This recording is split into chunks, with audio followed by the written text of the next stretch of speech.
Count of Monte Cristo by Alexandre Dumas. Chapter 18. The Treasure. When Dantes returned next morning to the chamber of his companion in captivity, he found Faria seated and looking composed. In the ray of light which entered by the narrow window of his cell, he held open in his left hand, of which alone it will be recollected he retained the use, a sheet of paper which, from being constantly rolled into a small compass, had the form of a cylinder, and was not easily kept open. He did not speak, but showed the paper to Dantes. "What is that?" he inquired. "Look at it," said the abbé with a smile. "I have looked at it with all possible attention," said Dantes, "and I only see a half burnt paper, on which are traces of Gothic characters inscribed with a peculiar kind of ink." "This paper, my friend," said Faria, "I may now avow to you, since I have the proof of your fidelity. This paper is my treasure, of which, from this day forth, one half belongs to you." The sweat started forth on Dante's brow. Until this day, and for how long a time, he had refrained from talking of the treasure, which had brought upon the abbé the accusation of madness. With his instinctive delicacy, Edmond had preferred avoiding any touch on this painful chord, and Faria had been equally silent. He had taken the silence of the old man for a return to reason, and now these few words uttered by Faria, after so painful a crisis, seemed to indicate a serious relapse into mental alienation. "Your treasure?" stammered Dantes. Faria smiled. "Yes," said he. "You have indeed a noble nature, Edmond, and I see by your paleness and agitation what is passing in your heart at this moment. No, be assured I am not mad. This treasure exists, Dantes, and if I have not been allowed to possess it, you will. Yes, you. No one would listen or believe me, because everyone thought me mad. But you, who must know that I am not, listen to me, and believe me so afterwards, if you will." "Alas!" murmured Edmond to himself, "this is a terrible relapse. There was only this blow wanting." Then he said aloud, "My dear friend, your attack has, perhaps, fatigued you. Had you not better repose a while? To-morrow, if you will, I will hear your narrative, but to-day I wish to nurse you carefully. Besides," he said, "a treasure is not a thing we need hurry about." "On the contrary, it is a matter of the utmost importance, Edmond," replied the old man. "Who knows if to-morrow, or the next day after, the third attack may not come on, and then must not all be over? Yes, indeed, I have often thought with a bitter joy that these riches, which would make the wealth of a dozen families, will be for ever lost to those men who persecute me. This idea was one of vengeance to me, and I tasted it slowly, in the night of my dungeon and the despair of my captivity. But now I have forgiven the world for the love of you, now that I see you young and with a promising future, now that I think of all that may result to you in the good fortune of such a disclosure, I shudder at any delay, and tremble lest I should not assure to one as worthy as yourself the possession of so vast an amount of hidden wealth." Edmond turned away his head with a sigh. "You persist in your incredulity, Edmond," continued Faria. "My words have not convinced you. I see you require proofs. Well, then, read this paper, which I have never shown to any one." "To-morrow, my dear friend," said Edmond, desirous of not yielding to the old man's madness. "I thought it was understood that we should not talk of that until to-morrow." "Then we will not talk of it until to-morrow, but read this paper to-day." "I will not irritate him," thought Edmond, and taking the paper, of which half was wanting, having been burnt, no doubt, by some accident, he read: "This treasure, which may amount to 2 of Roman crowns in the most distant A of the second opening, declared to belong to him alone, heir, 25th April, 1490. "Well," said Faria, when the young man had finished reading it. "Why," replied Dantes, "I see nothing but broken lines and unconnected words, which are rendered illegible by fire." Yes, to you, my friend, who read them for the first time, but not for me, who have grown pale over them by many nights' study, and have reconstructed every phrase, completed every thought." "And do you believe you have discovered the hidden meaning?" "I am sure I have, and you shall judge for yourself. But first listen to the history of this paper." "Silence!" exclaimed Dantès. "Steps approach. I go. Adieu!" And Dantès, happy to escape the history and explanation which would be sure to confirm his belief in his friend's mental instability, glided like a snake along the narrow passage, while Faria, restored by his alarm into a certain amount of activity, pushed the stone into place with his foot and covered it with a mat in order the more effectually to avoid discovery. It was the governor who, hearing of Faria's illness from the jailer, had come in person to see him. Faria sat up to receive him, avoiding all gestures in order that he might conceal from the governor the paralysis that had already half stricken him with death. His fear was lest the governor, touched with pity, might order him to be removed to better quarters and thus separate him from his young companion. But fortunately this was not the case, and the governor left him convinced that the poor madman, for whom in his heart he felt a kind of affection, was only troubled with a slight indisposition. During this time Edmond, seated on his bed with his head in his hands, tried to collect his scattered thoughts. Faria, since their first acquaintance, had been on all points so rational and logical, so wonderfully sagacious, in fact, that he could not understand how so much wisdom on all points could be allied with madness. Was Faria deceived as to his treasure, or was all the world deceived as to Faria? Dantès remained in his cell all day, not daring to return to his friend, thinking thus to defer the moment when he should be convinced once for all that the abbé was mad. Such a conviction would be so terrible. But towards the evening, after the hour for the customary visit had gone by, Faria, not seeing the young man appear, tried to move and get over the distance which separated them. Edmond shuddered when he heard the painful efforts which the old man made to drag himself along. His leg was inert, and he could no longer make use of one arm. Edmond was obliged to assist him, for otherwise he would not have been able to enter by the small aperture which led to Dantès' chamber. "Here I am, pursuing you remorselessly," he said, with a benignant smile. "You thought to escape my munificence, but it is in vain. Listen to me." Edmond saw there was no escape, and placing the old man on his bed, he seated himself on the stool beside him.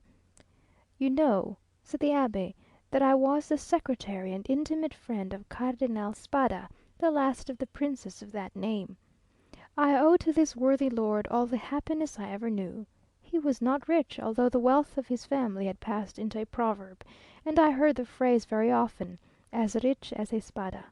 But he, like public rumour, lived on this reputation for wealth. His palace was my paradise. I was tutor to his nephews, who are dead, and when he was alone in the world, I tried by absolute devotion to his will to make up to him all he had done for me during 10 years of unremitting kindness. The cardinal's house had no secrets for me.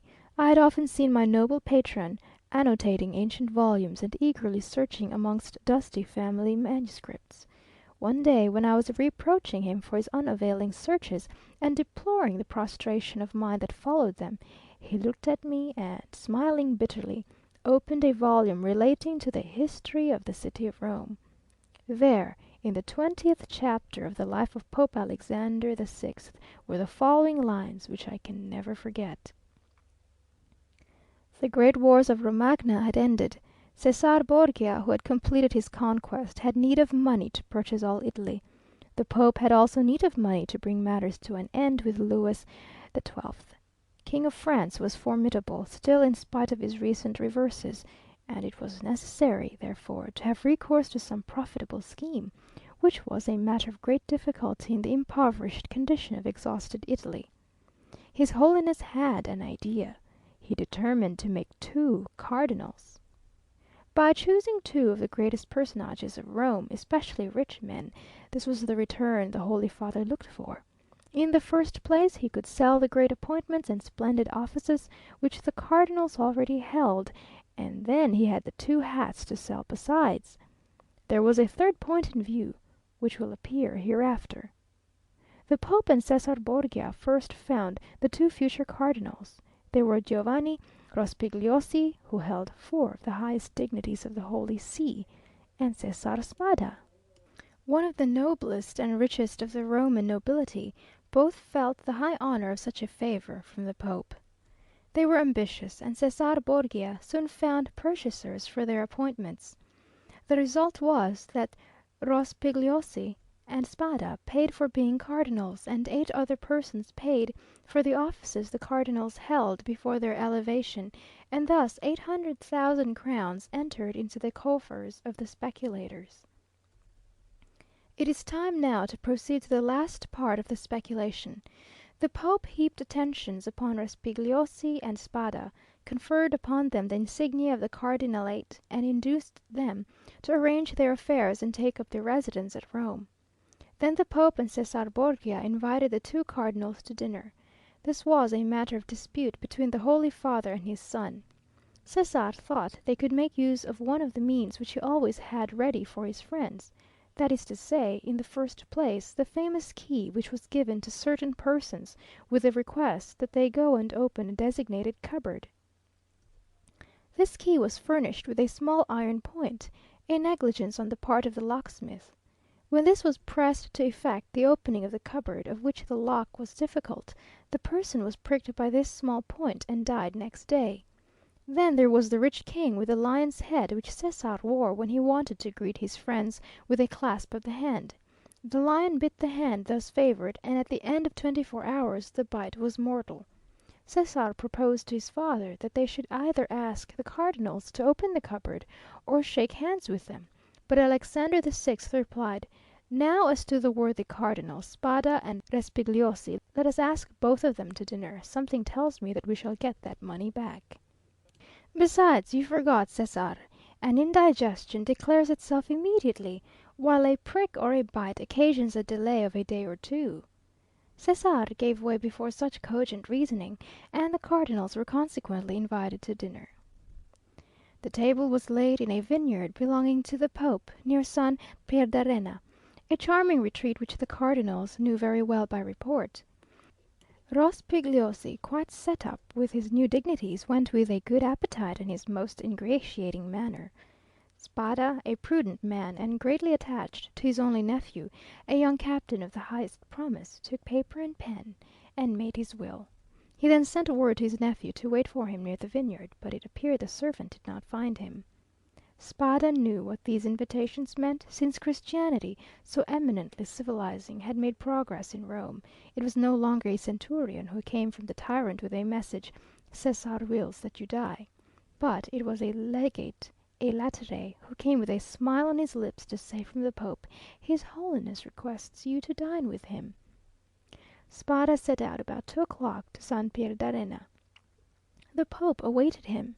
The first sight that attracted the eyes of Spada was that of his nephew in full costume, and Cesar Borgia paying him most marked attentions. Spada turned pale, as Cesar looked at him with an ironical air, which proved that he had anticipated all, and that the snare was well spread. They began dinner, and Spada was only able to inquire of his nephew if he had received his message. The nephew replied no, perfectly comprehending the meaning of the question. It was too late, for he had already drunk a glass of excellent wine placed for him expressly by the Pope's butler. Spada at the same moment saw another bottle approach him which he was pressed to taste. An hour afterwards a physician declared they were both poisoned through eating mushrooms. Spada died on the threshold of the vineyard. The nephew expired at his own door, making signs which his wife could not comprehend. Then César and the Pope hastened to lay hands on the heritage, under presence of seeking for the papers of the dead man. But the inheritance consisted in this only, a scrap of paper on which Spada had written, "I bequeath to my beloved nephew my coffers, my books, and amongst others, my breviary with the gold corners, which I beg he will preserve in remembrance of his affectionate uncle." The heir sought everywhere, admired the breviary, laid hands on the furniture, and were greatly astonished that Spada, the rich man, was really the most miserable of uncles. No treasures, unless they were those of science, contained in the library and laboratories. That was all.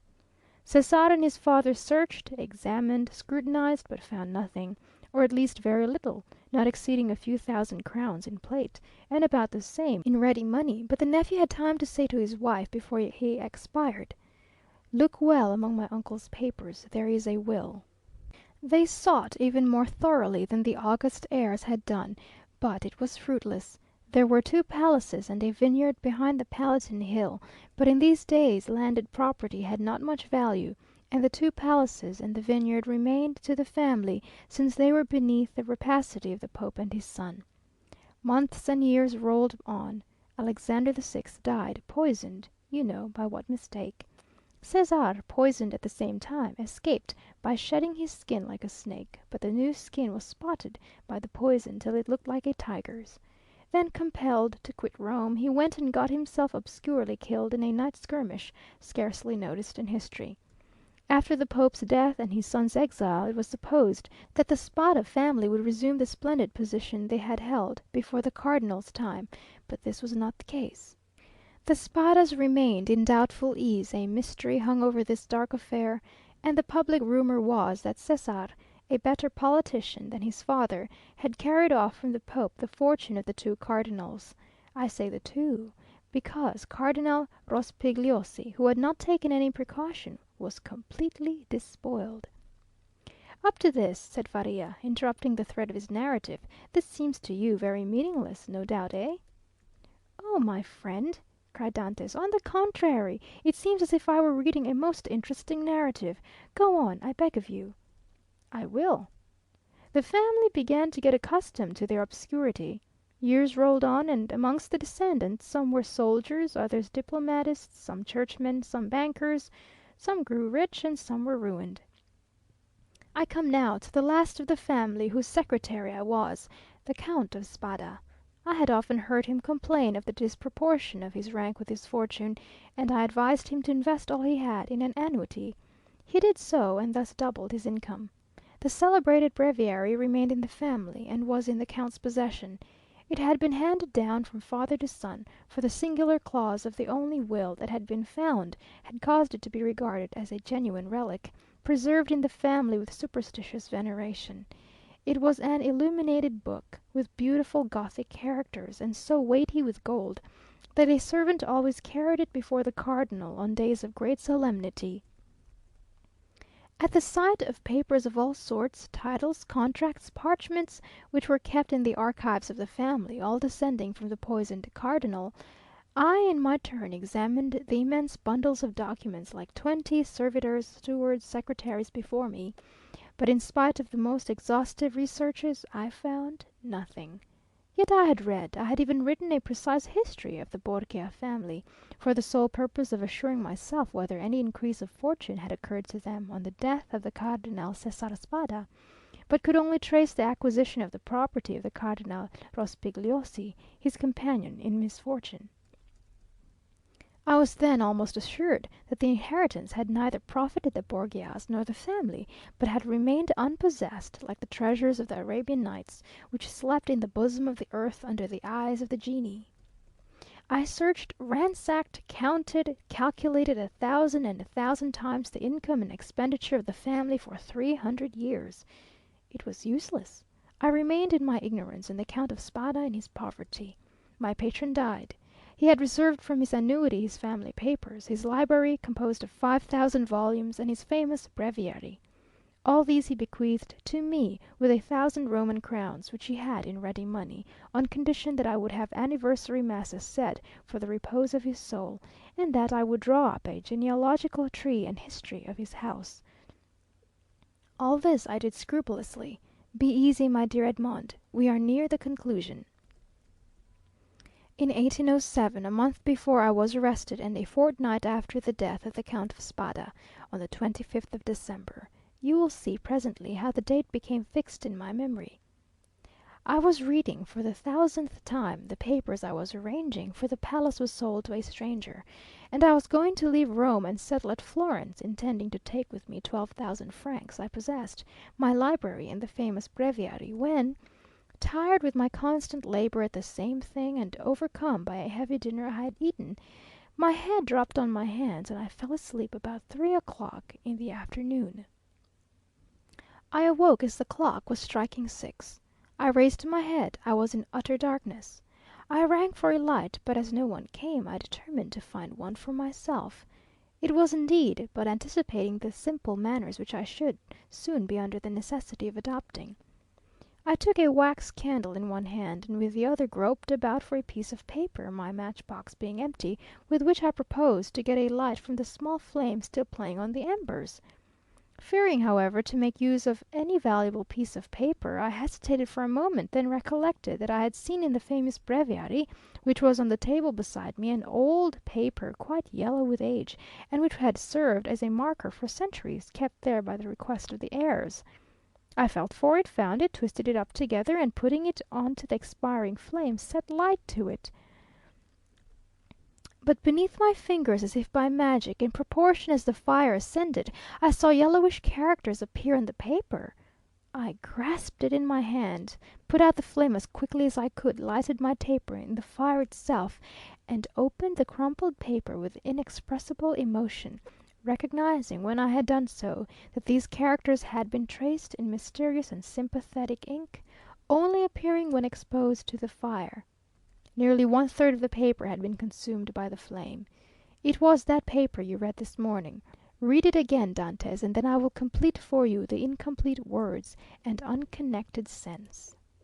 Faria, with an air of triumph, offered the paper to Dantès, who this time read the following words, traced with an ink of a reddish colour resembling rust: "This 25th day of April, 1498, B. Alexander VI, and fearing that not he may desire to become my heir, and Bentivoglio, who were poisoned, my sole heir that I have bew, and has visited with me, that is in island of Monte Cristo, all I possess, jewels, diamonds, gems, that I alone may amount to nearly 2 mil, will find on raising the 20th row, creek to the east in a right line, to open in these caves, the treasure is in the furthest A, which treasure I bequeath and leave N, as my sole heir, 25th April, 1498, says." "And now," said the Abbé, "read this other paper." And he presented to Dantès a second leaf with fragments of lines written on it, which Edmund read as follows: "Ing invited to dine by his Holiness, content with making me pay for my hat, serves for me the fate of Cardinals Caprara, I declare to my nephew Guido Spada, read in a place he knows, the caves of the small, est of ingots, gold, money, know of the existence of this treasure, which lions of Roman crowns, and which he, ick from the small, ings have been made, Engel in the second, tire to him, R. Spada." Faria followed him with an excited look. "And now," he said, when he saw that Dantès had read the last line, "put the two fragments together, and judge for yourself." Dantès obeyed, and the conjointed pieces gave the following: "This 25th day of April, 1498, being invited to dine by his Holiness Alexander VI, and fearing that not, content with making me pay for my hat, he may desire to become my heir, and reserves for me the fate of Cardinals Caprara and Bentivoglio, who were poisoned, I declare to my nephew Guido Spada, my sole heir, that I have buried in a place he knows and has visited with me, that is in the caves of the small island of Monte Cristo, all I possessed of ingots, gold, money, jewels, diamonds, gems, that I alone know of the existence of this treasure, which may amount to nearly 2 millions of Roman crowns, and which he will find on raising the 20th rock from the small creek to the east in a right line. 2 openings have been made in these caves. The treasure is in the furthest angle in the second, which treasure I bequeath and leave entire to him as my sole heir." 25th April, 1498. César Spada. "Well, do you comprehend now?" inquired Faria. "It is the declaration of Cardinal Spada, and the will so long sought for," replied Edmond, still incredulous. "Yes, 1,000 times, yes." "And who completed it as it now is?" "I did. Aided by the remaining fragment, I guessed the rest, measuring the length of the lines by those of the paper, and divining the hidden meaning by means of what was in part revealed, as we are guided in a cavern, by the small ray of light above us." "And what did you do when you arrived at this conclusion?" "I resolved to set out, and did set out at that very instant, carrying with me the beginning of my great work, the unity of the Italian kingdom. But for some time the imperial police, who at this period, quite contrary to what Napoleon desired so soon as he had a son born to him, wished for a partition of provinces, had their eyes on me and my hasty departure, the cause of which they were unable to guess, having aroused their suspicions. I was arrested at the very moment I was leaving Piombino." "Now," continued Faria, addressing Dantès with an almost paternal expression, "now, my dear fellow, you know as much as I do myself. If we ever escape together, half this treasure is yours. If I die here, and you escape alone, the whole belongs to you." "But," inquired Dantès, hesitating, "has this treasure no more legitimate possessor in the world than ourselves?" "No, no, be easy on that score. The family is extinct. The last Count of Spada, moreover, made me his heir, bequeathing to me this symbolic breviary. He bequeathed to me all it contained. No, no, make your mind satisfied on that point. If we lay hands on this fortune, we may enjoy it without remorse." "And you say this treasure amounts to—" "2 millions of Roman crowns, nearly 13 millions of our money. 2,600,000 in 1894." "Impossible!" said Dantès, staggered at the enormous amount. "Impossible! And why?" asked the old man. "The Spada family was one of the oldest and most powerful families of the 15th century, and in those times, when other opportunities for investment were wanting, such accumulations of gold and jewels were by no means rare. There are at this day Roman families perishing of hunger, though possessed of nearly 1 million in diamonds and jewels, handed down by entail, and which they cannot touch." Edmond thought he was in a dream. He wavered between incredulity and joy. "I have only kept this secret so long from you," continued Faria, "that I might test your character, and then surprise you. Had we escaped before my attack of catalepsy, I should have conducted you to Monte Cristo. Now," he added with a sigh, "it is you who will conduct me thither. Well, Dantès, you do not thank me?" "This treasure belongs to you, my dear friend," replied Dantès, "and to you only. I have no right to it. I am no relation of yours." "You are my son, Dantès!" exclaimed the old man. "You are the child of my captivity. My profession condemns me to celibacy. God has sent you to me to console, at one and the same time, the man who could not be a father, and the prisoner who could not get free." And Faria extended the arm, of which alone the use remained to him, to the young man, who threw himself upon his neck and wept. Chapter 18. The Treasure.